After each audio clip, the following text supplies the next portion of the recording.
Okay, ladies and gentlemen, welcome to the DyoNises Theatre of Montreal.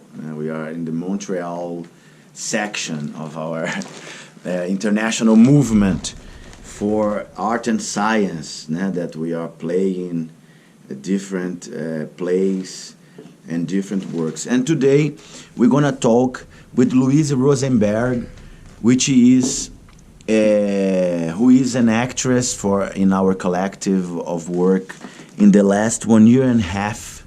And we're going to recollect some images, some feelings, some impressions of this pathway of discoveries. And I always like to do this kind of talk and dialogue and interview because I think it's a way to reconstitute our experience. It's a way to transmit our experience in a very natural, as a talk, as a dialogue between two people. And how does that that appear to you? All this last 1 year and a half of work, almost 1 year and a half of work, and the two plays we played, and the Les Bacchantes, the Bacchae in the first season, and now this big work with Macbeth that we are advancing here in Montreal, and which are the let's say the main impressions, the main feelings you got from this experience that you would like to share with people, to other people who doesn't know this work, who never heard of it, who never heard that through playing, we can change emotions and we can change our states of the body and change the collective relationship. How's that? Yeah. Well, I've changed. I've changed in 1.5 years. And it's hard to remember how I've changed, It's like when I look back, well, there was something I was coming to get in this experience. It wasn't, I'm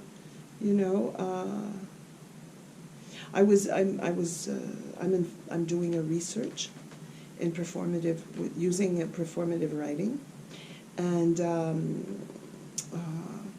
it happened 1.5 years ago. I met you because I was organizing a symposium in Histoire de Vie, and I was immediately seduced by this kind of theater. The first time I came, I danced, I moved around, and I felt like a child in me was waking up, And it reminded me of when I was younger and when I was doing theater and when I was acting, and I hadn't done that for like 30 years, over 30 years.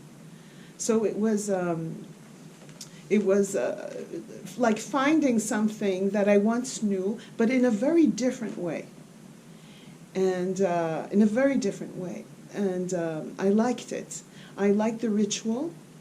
And I thought that my research missed that quality of being able to move in my body and use my body. My research is a lot about my relationship to my body as a woman. And I knew that intuitively, as soon as I started moving in the ritual, I knew I needed that. And it wasn't easy at first.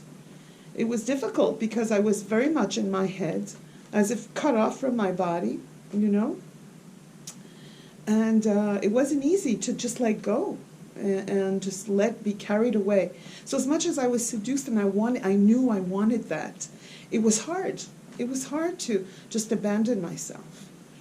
What's the research? Speak a little about the research. The making sense of project of life. Well, it's a research. It's a first-person research, so it's heuristic, and it's an exploration of this stage of life that I'm living. I'm a woman that retired from her job 6 years ago, and I've been doing different things since then.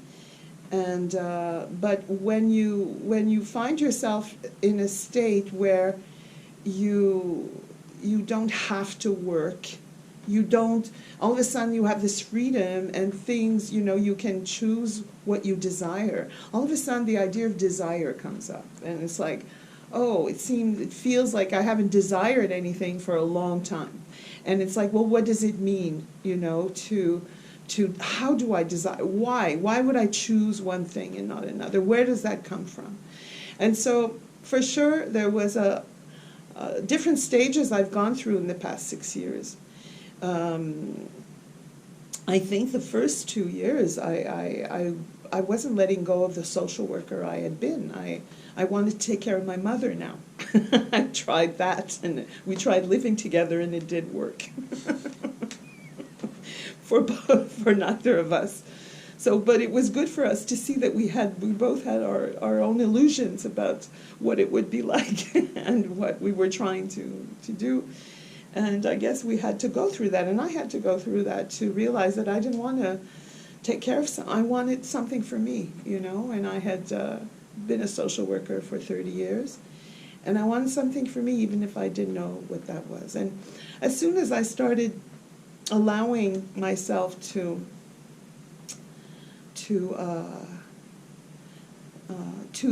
open up to possibilities, and or to the unknown, things started happening.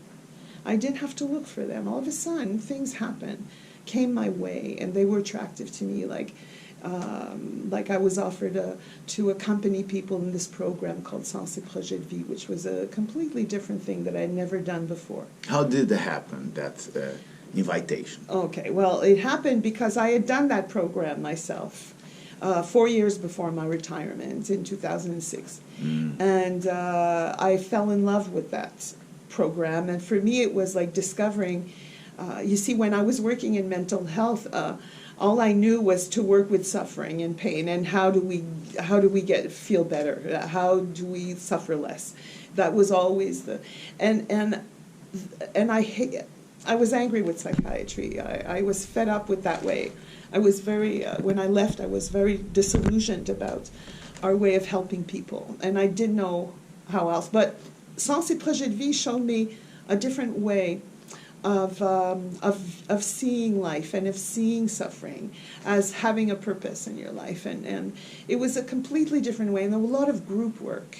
How did that arrive in your life? You were working in the hospital? I was working in the hospital, and actually it's interesting because my mother at the time, who she was involved in her community at the time, and she lived on her own, she went to this colloque for aging of some sort, and she found this pamphlet, and it was an advertisement for that course, for that program, Sens et Projet de Vie. Wow. So she brought it to me, and she says, "I think this is for you."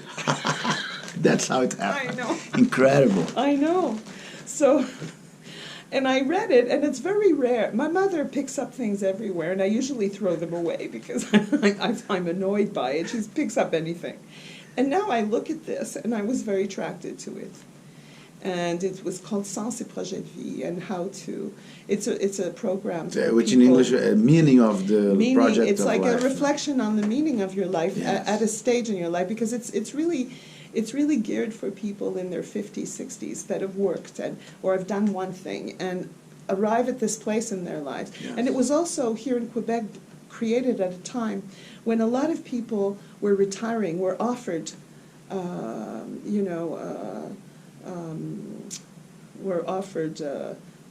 deals to retire. It's like there was a whole bunch of people retiring, yes. and baby boomers who were quite healthy and still capable of doing things. Yes.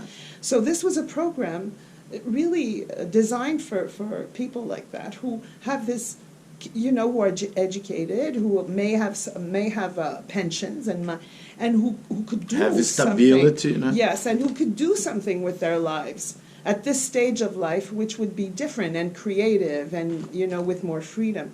Yes. So it's a very interesting program, and it's kind of it's working on yourself, writing your life story. It's reading also about different philosophers and spirituality. And it happens in Rimouski. It was already in Rimouski, or it was in Montreal? It happens in Montreal. It happened at the same time all over the place. It was created by a group of professors who, many of them were retiring too, and were close to that age. And they felt that this was a need, you know, sociologists, psychologists, and it also had this multidisciplinary model where it was all the people who accompany in this program are different disciplines. Yes. And some are not professors, some are practitioners, because that's why they hired me. Yes. They like that mixture of professors and also people And this pamphlet was invitation to take the course. to where? In Montreal. In Montreal. And La Télé. And I actually started, we were the first group in Montreal in 2006. 2006. Yeah, so we were the first cohort in Montreal, and there was one in Quebec City happening at the same time, I believe, and there had been one prior in Chicoutimi at the time. And Rimouski, I think, came after, and Trois-Rivières came long after. So it was a bit all over the place. So when and what happened is that I also became involved in les histoires de vie, in life stories, because we work a lot with life stories in that program. And so there's this réseau québécois des pratiques des histoires de vie.